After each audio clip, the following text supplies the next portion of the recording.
Hello, I'm Dr. David Pendergrass, and today's video is a little bit different than normal. This is exciting and fun for me. This is my dear friend Brandon Simpson is on vacation. He lives in a land where they have Eskimos, and not really. Can we say Eskimos? Inuit? Central Illinois, Central? not a lot of natives. No, No. I don't know. Is that a bad word? I don't know. Mm.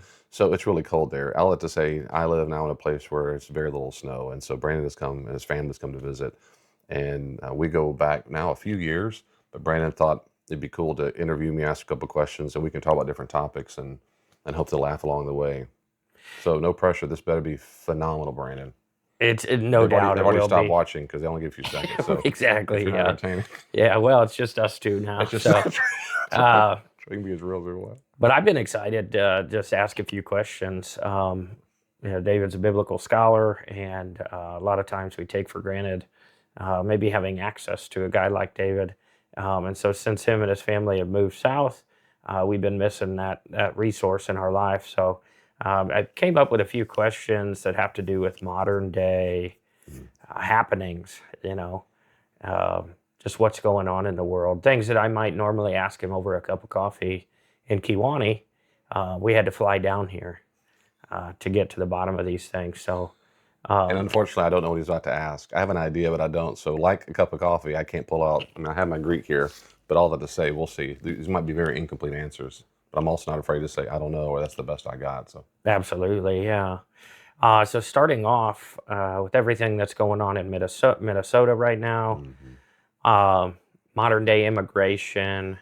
I try to be as independent as possible with modern day politics, which is a question for later on. But with modern day immigration, you see things from both sides as far as what we should be doing with the borders, what we should not be doing, what Jesus would do, which I don't think any of us truly know.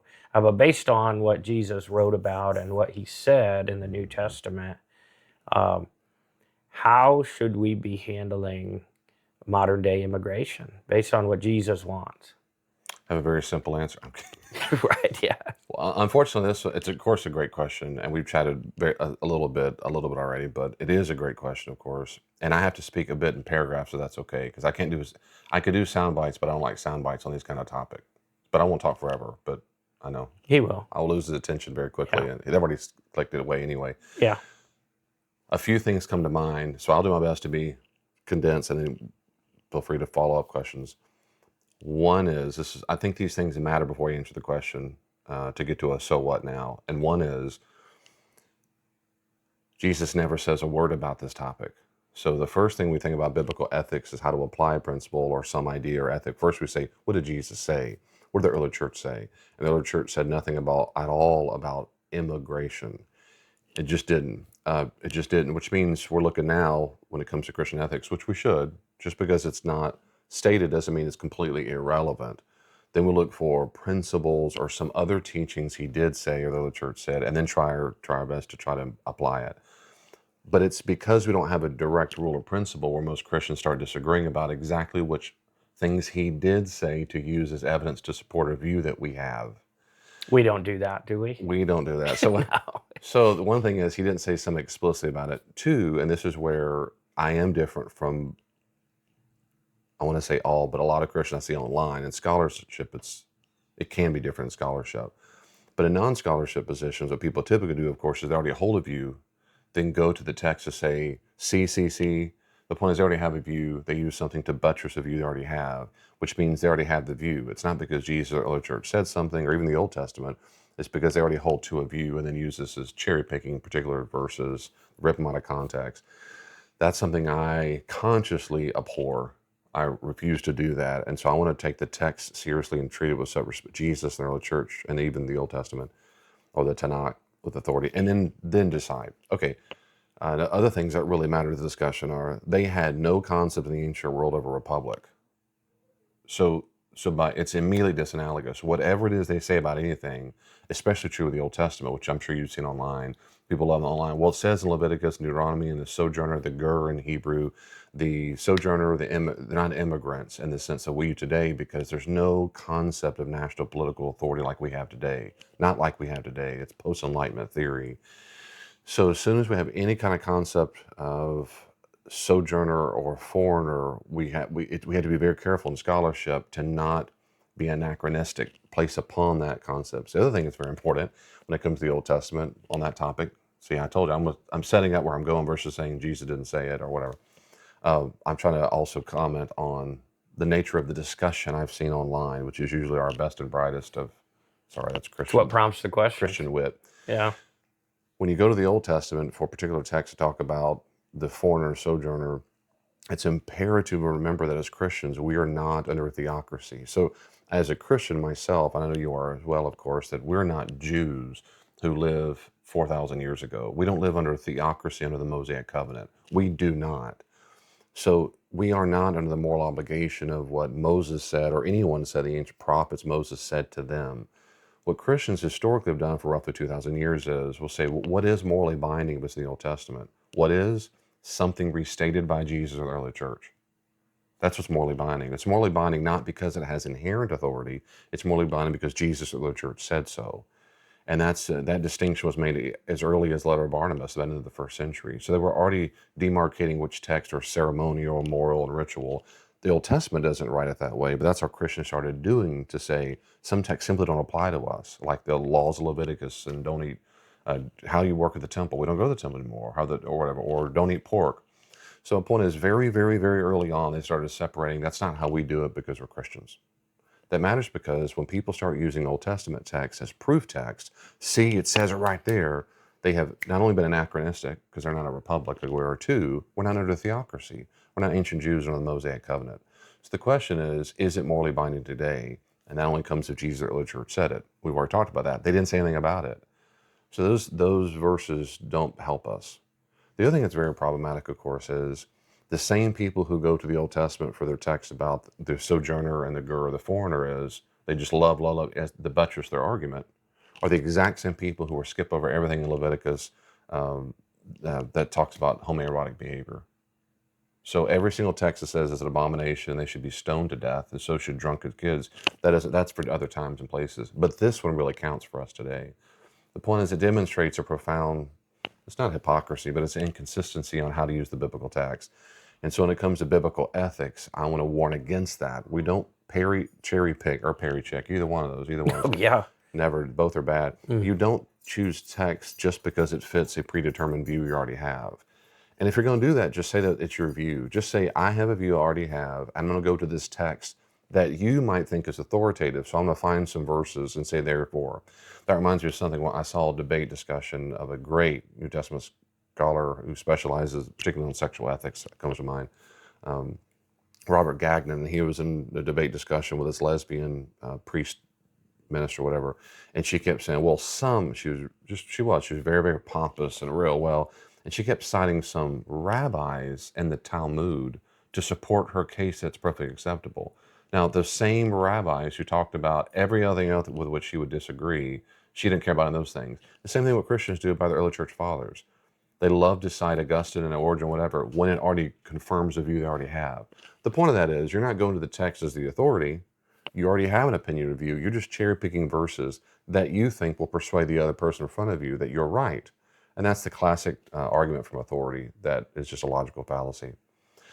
So I don't find Old Testament laws about immigration or the foreigner relevant at all to the discussion. So what we do find in the New Testament by Jesus and the early church is an overwhelming emphasis upon compassion for the outsider, the marginalized, the leper, the woman caught adultery, if that really happened, John 73 through 8:11. We can talk about that if you want to. But I was saying about the woman who's she has a bleeding discharge, in Mark's Gospel, Mark 5 or Mark 6. And so it was all these people on the outskirts that Jesus goes toward, no doubt about it. And so I said that to say this part. So I think what a Christian, I'm not done yet. So one little quick thing, paragraph before I say my therefore. The other thing that really matters is, I'm going to kind of end where I started. Since Jesus and the early church didn't talk about immigration, here's something else they also barely talk about. Jesus never talks about. That is what we call political theory. So the closest you get to political commentary is, say, John the Baptizer, who accuses Herod. Remember, that's why he gets beheaded. We read this in Mark 6, where he gets beheaded because he publicly denounces the fact he marries the sister-in-law. And then, of course, he gets imprisoned and beheaded because of it. Jesus doesn't do that. In the Gospels, there's not a hint. There's not a hint in the Gospels that Jesus was a political reformer or had political declarations, which is a bit surprising because we know that ancient Jewish prophets did make political charges against even foreign adversaries, pagan kings, and so forth. So John the Baptizer, functioning as a biblical prophet, does such a thing. Jesus does not. Jesus doesn't say anything about that. He doesn't go around and say, here's the problem. Well, Brandon, in my view, that is extremely important for multiple reasons. One is because it's important for us to realize that. One is reasons because it helps so many modern American Christians, in my experience, do not understand Jesus's role. They think he's a first century social reformer. So if Jesus would have been woke, he's an ancient Martin Luther King Jr., but he just wasn't. If you just read the Gospels, there's no evidence of that whatsoever. If Jesus was a social reformer, he was the worst I've ever heard in my entire life. He didn't form picket lines. He didn't start marches. He never robbed a convenience store. He never cussed out and slapped and punched the taillights and shot Roman guards. He never rallied the troops.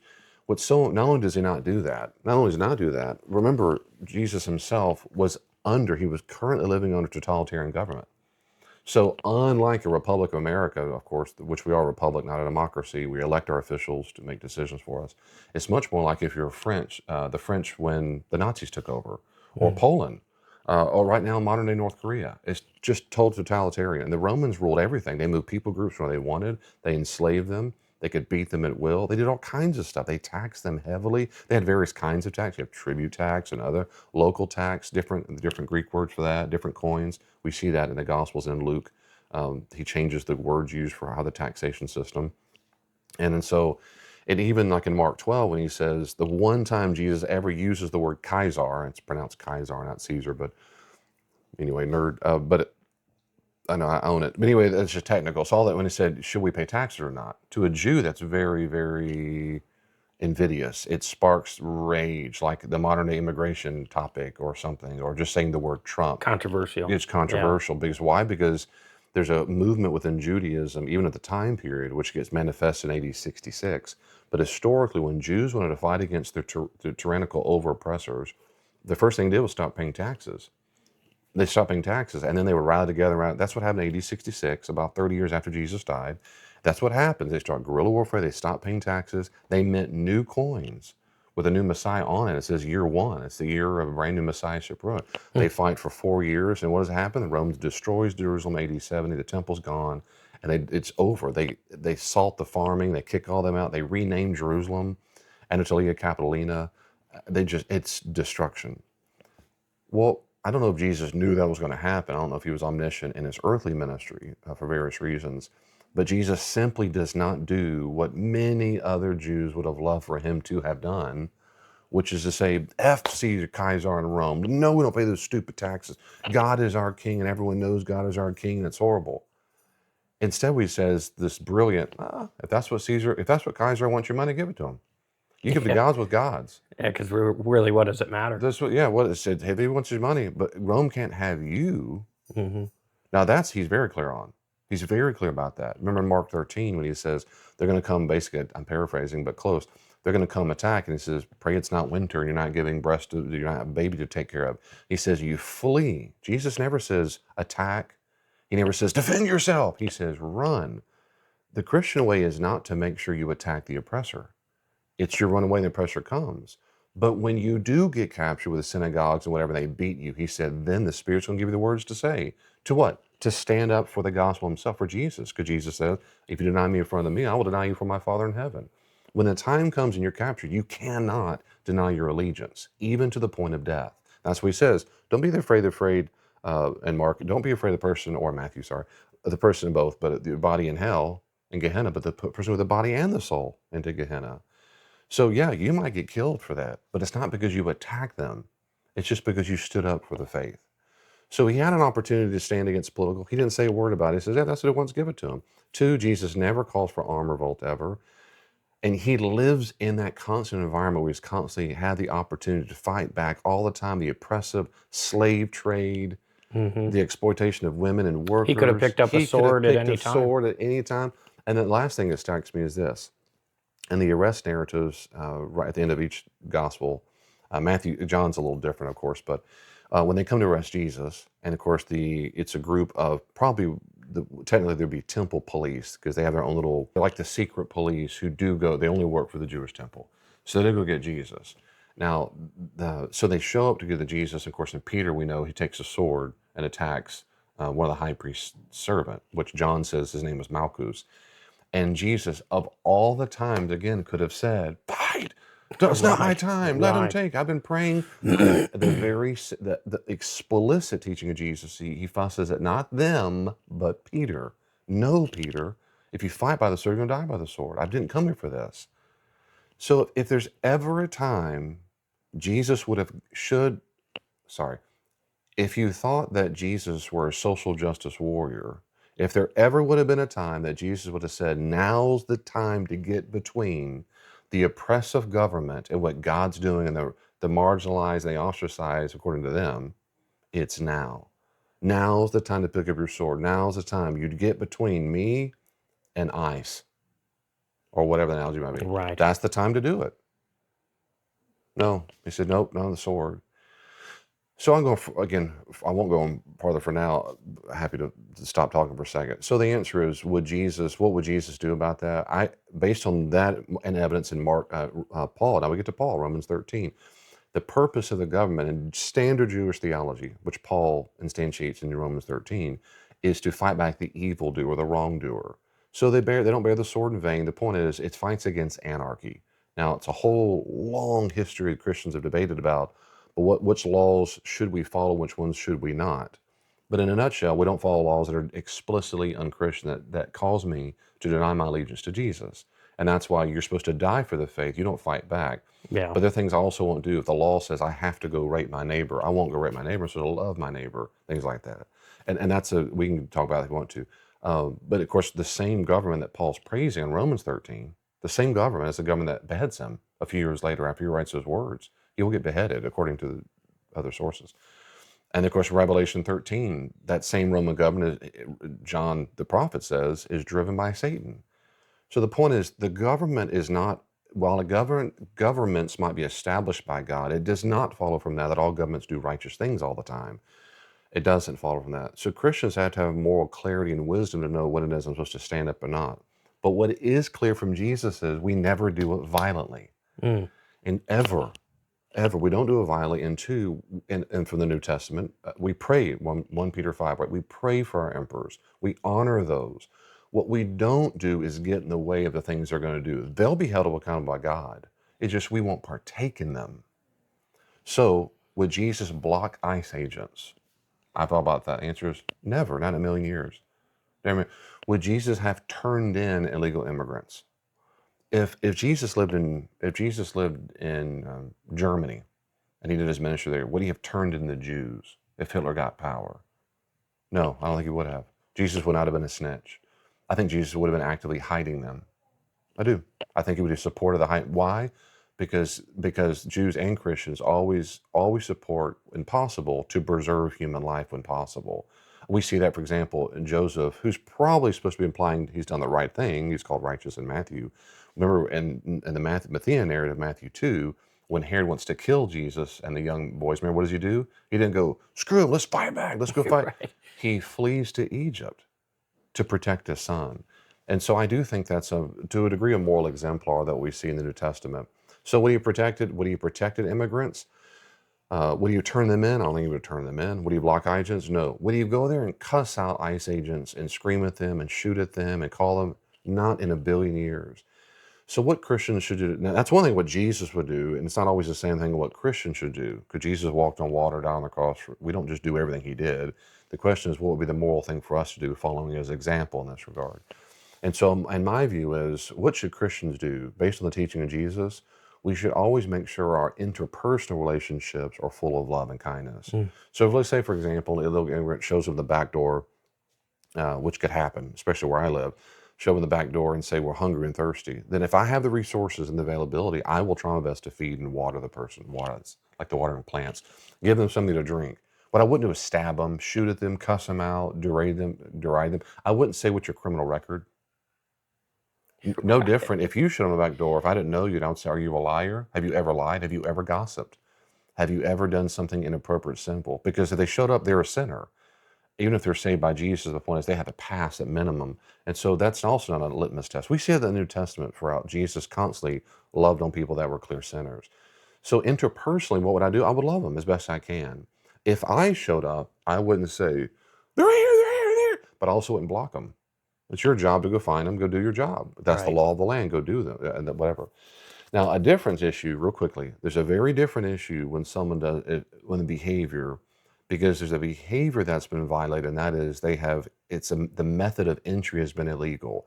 We have legal methods of entry and illegal method of entry. That's very different from laws that were established, for example, the Jim Crow laws in the United States, which are despicable and stupid and racist. And of course, all the laws enacted by Adolf Hitler when he came into office, because they made it illegal because of who you are. It was an ontological, you are Jew, therefore it's illegal to be in our presence. That is profoundly not Christian.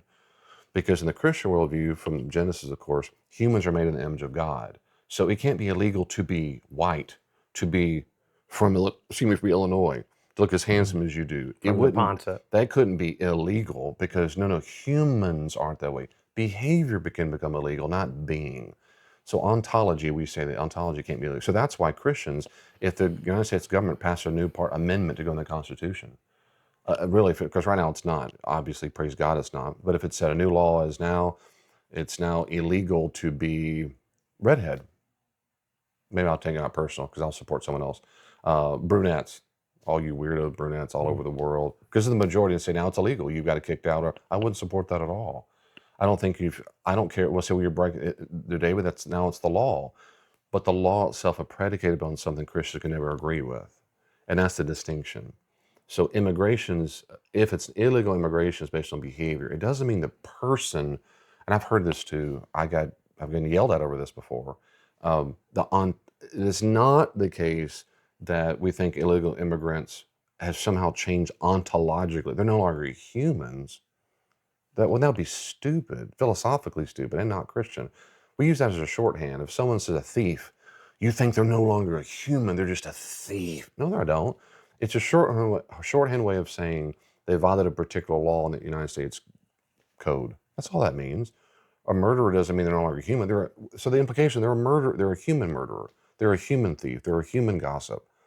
If a bird flies over from Canada and lands in a tree in New York State, it's not an illegal immigrant. We wouldn't call that. It's an animal. So the implication is we all know it means a human has violated this thing. So there's nothing about ontology, but that's my point though. So when people support stopping illegal immigration, it's not because we're racist or we hate the person. It's not about the person. But you just broke the law. And there should be and there are consequences to breaking laws that are based on behaviors. And I think national sovereignty should be so respected and so forth. I think in general. But again, that's a modern moral value I have that Jesus didn't talk about national sovereignty. But we'll talk about that a little. Anyway, Old Testament, New Testament, Jesus not being arrested, ontology. What do you think? Well, I think that's great, and you're doing me a favor here and setting up the second question, which is how careful do we as Christians have to be with party politics, modern day party politics? Because I try my best to be as independent as possible. I have opinions on certain things. I tend to swing way left on some things and right on others. And of course, if you're on Facebook, you're consistently and constantly reading other people's opinions, and you can almost formulate how they vote pretty quick. Yeah, right. Yeah. But as Christians, I don't look at it as like that person is a Democrat or that person is a Republican. I look first, does that person claim to be a Christian? And if that person claims to be a Christian, are they a Christian Democrat, Christian Republican? But the question, how dangerous is that to align ourselves maybe too much with party politics? Because I know personally, if I feel strongly about an argument, whether it's immigration or abortion or any political argument modern day, I kind of tend to look back and say, well, the way I vote, how do they feel? And I kind of got to toe that line, or I've got to carry that. How dangerous is that? Because as Christians, we should Yeah. look at everything not as black and white, Yeah. blue or red, but as what should we be doing as Christians? We, I mean, I think, the last thing you just said, really, I mean, it's a no-brainer if you read the Gospels for a second, that our allegiance is to Jesus. And I agree. I think American Christians are overwhelmingly negligent and have profoundly missed the boat on this one. I think the average Christian, in my experience in American culture, does not have their chief allegiance to Jesus. It's chief allegiance to a political affiliation, or even from a psychological perspective, counseling perspective. It's not so much that ideology. It's just the pack in which they want to receive acceptance. That's it. It might be their neighborhood, might be their family. They call it names like I'm a Republican, I'm a this, or they'll pick up the state. I'm a Texan, I'm a Illinois, I'm a New Yorker, I'm a whatever. But that's my pack. And since we have this deep-seated Homo sapien need to fit in and not be rejected or kicked out or fussed at or ostracized, I think that's very powerful. The average person does not think that about Jesus. And I think partly it's because of ignorance, partly because I think, well, he loves me no matter what I do. But Jesus explicitly said, if you reject me, if you disown me before men in public, I will disown you. That is, you have to decide your chief allegiance, and it cannot be political allegiance. I have political allegiance. I'm a proud American. I love America. It's just not my chief allegiance. My religious allegiance, my heart, my mind, my soul, whatever, absolutely falls, which means, of course, we always have to run the risk as Christians of being hated by all sides. Ultimately, you should probably not be accepted by either tribe, because at some point you part ways. There's just no way as a Christian that you are completely partisan. Yeah, There's no way. I don't know of a way for that to happen. I don't know. You should be not only not accepted by either tribe, but by society in general. At some point, you part ways. You have to be okay to say, I pick up my cross. I have denied my will, Mark 8:34, to follow Jesus, not America. And it's little things like this that matter to me when people ask, who are you? Or describe yourself. It matters to me because most Christians wouldn't say, I'm a Christian. They'd say, I'm American. They'd say, I'm a father. I'm an accountant. That's right. Yeah. And I've deliberately, how many decades ago, I thought, that always intrinsically bothered me. I thought, well, am I doing? So now to this day, with rare exception, if I mess up or something, who are you? Well, tell me about yourself. I'll say, I'm a disciple of Jesus. I'm a husband, I'm a father, and blah, blah. And I'm also American. But if I met someone abroad and I've been, praise God, in parts of the world, that's who I am. That's who I am, my first identity, my first allegiance. That doesn't mean, therefore, people don't say it the way they don't mean it. I'm just saying that there's a subconscious, at least social acceptance, that you don't co-identify with Jesus first. I think that's bothersome. I think Christians ought to come out of the gate, out of the closet quickly. And that includes, but what's your political affiliation? Oh, I lean so-and-so, I'm probably so-and-so. Well, that's what I thought, because these people, these blah, blah, blah, blah. Well, it gets that fire and the ire. And that's fine, but as Christians, I would say is we don't make decisions based solely on that. We just, at least I don't think we should. Well, they can make an argument, like a Democrat could make an argument for something, Republican can make an argument, but political, what's the word? Political affiliation alone should not form our moral reasoning. That assumes a type of authority that they should not have in our heart and mind, just because they say so. Whoa, I don't care if that's Trump or Hitler. You don't. Yeah. The only time ever in your mouth that ever should be uttered is because Jesus said so. That's the only time ever. That makes me nervous. I know even then we interpret what Jesus said. I get that. But at least we're on the same level of ground. But at least we both agree that because Jesus said so. Now let's interpret what he said. Yeah. So at least we were, in my opinion, my view, that's the best way to read him. I think it's very dangerous to answer your question. Yeah. What are your questions? Let me know in the comments below. God bless you. Thank you. And we'll see you next time. Thank you so much for watching. If you like how I explore Christianity in depth, you're really going to like the following resources that will help you in your discipleship. If you're someone who wrestles with doubt, or you love someone who does, I wrote a book just for you. It's called A Skeptic Challenges a Christian, an honest conversation about reasons to believe. The whole book is framed as a candid dialogue between a thoughtful skeptic and a Christian. We tackle all kinds of questions like, does science explain everything? Is belief in God just wishful thinking? why I believe Jesus was divine, why I believe he rose from the dead. I draw from science, philosophy, history, personal experience to show why I find Christianity both rational and emotionally satisfying and true. Each chapter ends with reflection questions, so it's perfect for small groups, seekers, or just Christians who still have questions but don't want shallow answers. If that sounds helpful to you, you can find A Skeptic Challenges a Christian on my website under Books. The link is here in the description. If today's video stirred up a hunger to know Jesus more clearly, I'd love to point you to my book, Rediscover Jesus, Ancient Context, Modern Application. A lot of Christians would struggle to list even 10 things Jesus actually taught. In this book, I act like a tour guide through the Gospels, using his solid historical and biblical scholarship to help you hear Jesus the way his first century Jewish audience would have heard him. And then I show how those same teachings land in real life today and how to apply them to today. We walk through who God is, why we can trust the Gospels, what Jesus believed about himself, and what it truly means to be his disciple. It's written for skeptics, long-term believers, and of course anyone who wants a clearer, deeper picture of Jesus. To get a copy of Rediscover Jesus, just head to my website and click on Books. The link is in the description. If you're ready to move from just believing in Jesus to actually being formed by him, that's exactly why I created Mathitis Discipleship Formation. This is an 8-week workbook designed as a practical training manual for new and growing disciples. Each session combines biblical scholarship, historical context, reflection questions, and real-life application. We organize the whole journey around a simple pattern: know, do, be.